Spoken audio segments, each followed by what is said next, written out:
આ બિલિયનરે જે કીધું એ કરોડો લોકોને ખબર જ નથી. ભાડાના ઘરને તમે ગમે તેટલું સજાવી લો પણ એ ઘર ક્યારેય તમારું નથી હોતું. એવી જ રીતે જોબમાં તમે ગમે તેટલું હાર્ડવર્ક કરો, ઓવરટાઈમ કરો, પણ ફક્ત એક જ ઈમેલ તમારી વર્ષોની લોયલ્ટી અને જોબનો એન્ડ કરી દે છે. ફ્રીડમ હંમેશા પોતાની સિસ્ટમ ક્રિએટ કરીને આવે છે, બીજાની સિસ્ટમનો પાર્ટ બનીને નહીં. કોઈ ફિટનેસ ટ્રેનરને પૂછો, એ તમને કહેશે કે ફક્ત જીમની મેમ્બરશિપ લેવાથી બોડી નથી બનતી. તમે જ્યારે રોજ પરસેવો પાડશો, એક્સરસાઇઝ કરશો, ત્યારે જ બોડી બનશે.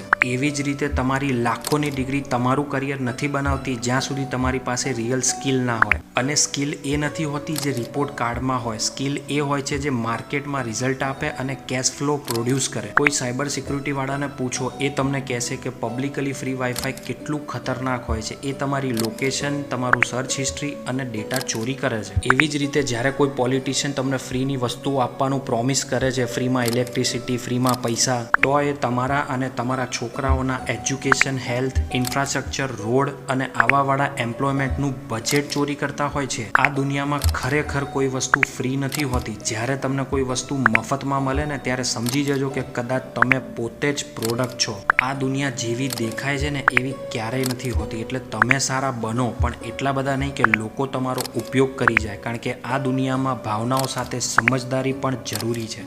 હું છું હાર્દિક, ગુજરાતી અવાજમાં સબસ્ક્રાઇબ ગુજ્જુ કન્ટેન્ટ શો.